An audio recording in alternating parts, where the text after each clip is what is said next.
Inginnya lebih konkret, bisa misalnya, ini contoh dari kitabnya Imam Ghazali, Ihya Ulumuddin.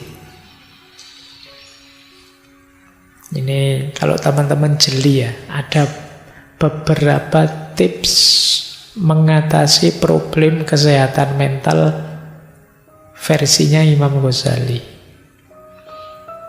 Ini hasil pencermatan saya sekilas saja, sebenarnya masih banyak. Misalnya, untuk mengatasi degradasi moral. Kalau kegalauan hidupmu, stresmu, sakit mentalmu, karena kamu merasa banyak maksiat, banyak dosa, saya terlalu sering maksiat mungkin Pak ya, saya terlalu, terus kamu galau sendiri, stres sendiri gara-gara itu, solusinya dua kata Imam Ghazali. Taubat dan tazkiyatun nafas.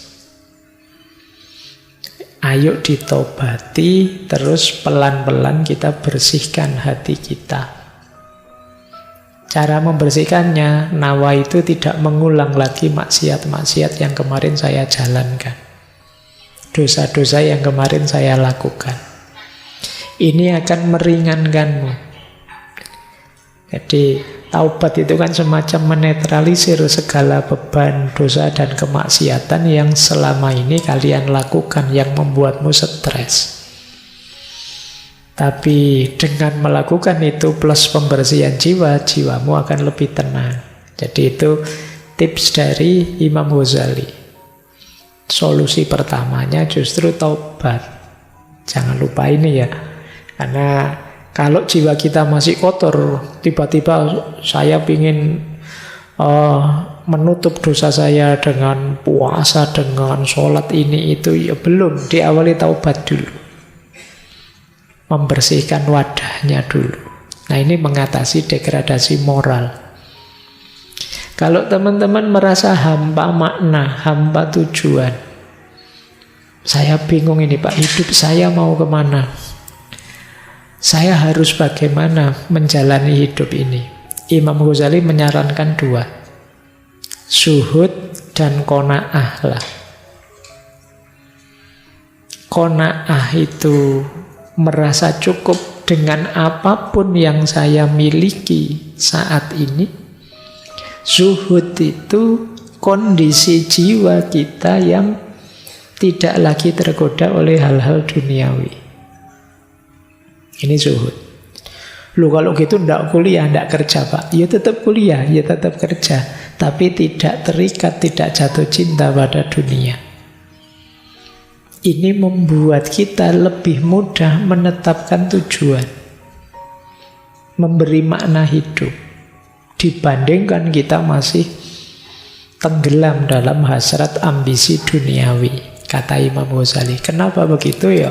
Hasrat ambisi duniawi itu sering mengecewakan, membuat kita putus asa.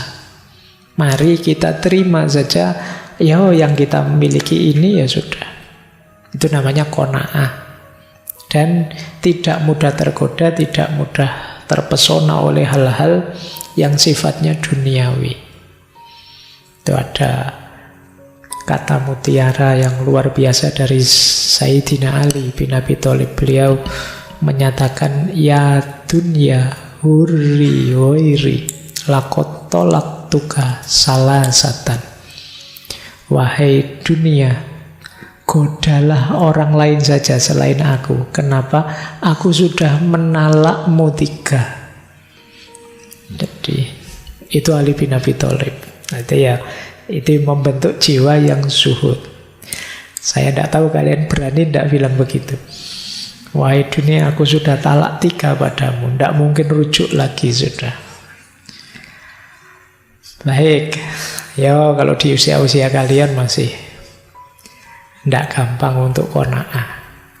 Tapi boleh latihan. Intinya bagaimana jiwa kita tidak terikat dengan dunia.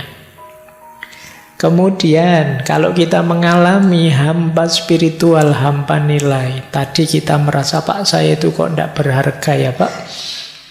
Apa sih nilai kehadiranku? Imam Ghazali menyarankan dua, riyadhah dan mujahadah. Riyadhah itu latihan. Sederhananya, ya bentuklah dirimu biar jadi orang yang bernilai, berharga. Jadi riyadhah itu ya amal-amal keagamaan kamu jalankan, maka kamu merasa bernilai dalam hal agama. Bentuk dirimu jadi orang pinter, ya kamu nanti bernilai jadi seorang intelektual. Bentuk dirimu jadi pekerja yang tangguh, yang berkarya produktif, ya nilai dirimu jadi manusia yang produktif. Jadi riyadhah, latihan, ya bentuk. Jangan menunggu dirimu terbentuk. Kamu yang harus membentuk dirimu. Itu namanya riyadhah. Saya nunggu saya Pak, besok siapa tahu saya jadi. Siapa tahu saya jadi. Kalau kamu ingin jadi, bentuk dirimu. Pengen jadi dosen, latihan mulai sekarang. Ngobrol, ngajar kok ngobrol. Ngajar yang enak, terus jadi latihan membaca yang banyak. Itu jadi membentuk dirimu jadi dosen yang berkualitas. Jangan menunggu, jangan nanti kalau saya ditakdirkan Allah jadi dosen kan yo bisa-bisa sendiri Pak. Yo kalau nunggu begitu ya ndak jadi, nanti kamu tiba-tiba jadi dosen beneran terus ndak bisa ngajar, terus bingung waktu ngajar, terus kamu stres lagi. Apalah nilai saya Pak, nanti jadi begitu lagi. Maka riyadhahlah mulai sekarang, latih dirimu. Pengen jadi bisnismen yang sukses, latihan mulai sekarang. Bentuk dirimu, latihan mental ekonominya, ilmu ekonominya di-upgrade, itu namanya riyadhah. Jangan lupa mujahadah, berdoa. Yo, tetap segalanya Allah yang mengabulkan. Terus, kalau teman-teman kesulitan dalam hal pengendalian diri, solusinya kata Imam Ghazali harus ada khauf dan roja. Khauf itu rasa takut pada Allah, roja itu harapan pada Allah. Dua-duanya harus imbang. Baru diri kita terkendali. Karena adanya khauf, maka kita tidak sembrono dalam hidup. Takut Allah murka, takut mendapat siksanya. Itu kan kita hati-hati. Nah, tapi juga tidak hanya takut, kita juga berharap. Karena ketakutan saja bisa melahirkan keputusasaan. Kita tetap yakin Allah sangat menyayangi kita. Allah penuh dengan anugerah pada kita. Itu namanya harapan, namanya roja. Jadi khauf saja bisa putus asa. Tapi tanpa khauf, orang bisa sembrono. Rojak saja orang suka-suka dia, ala dosa ndak apa-apa lah, maksiat dikit-dikit ndak apa-apa. Allah Maha Pengampun. Banyak cerita-cerita orang dosanya 99 itu aja masih diampuni, sampai yang ke 100 kita paling dosa kecil-kecil. Ini namanya sembrono, ndak ada rojak. Jadi ndak ada takutnya sama Allah. Isinya harapan saja, membuat kita sembrono, menyepelekan. Maka khauf dan roja ini harus imbang. Terus ya kalau ini ya, kalau kita stres dan frustasi, kuncinya tetap sabar. Mbok sabar. Kita bagaimana caranya, ada tekanan apapun sabar. Sabar itu ada dua ya, ada sabar yang aktif, ada sabar yang pasif. Sabar yang pasif itu ketika kita ditimpa sesuatu. Sabar yang aktif itu ketika kita menjalani sesuatu. Sabar yang aktif itu istiqomah. Sabar yang pasif itu siap menanggung apapun ketetapannya Allah.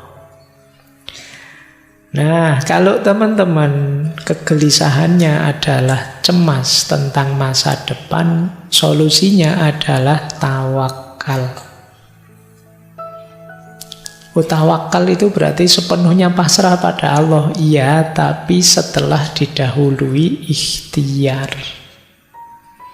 Kalau teman-teman takut masa depannya suram, yo ayo dirancang sejak sekarang biar tidak suram. Setelah dirancang, dijalani, pasrahkan hasilnya pada Allah. Itu namanya tawakal. Kalau belum ada ikhtiarnya, belum bisa disebut tawakal. Jadi kalau teman-teman cemas, yo jangan diam saja, Pak, masa depan saya gimana, Pak? Yo ayo berusaha. Rancang yang baik, jalani dengan baik. Kalau sudah dijalani, pasrahkan hasilnya pada Allah, itulah tawakal. Nah, itu akan nyaman untuk diri kita.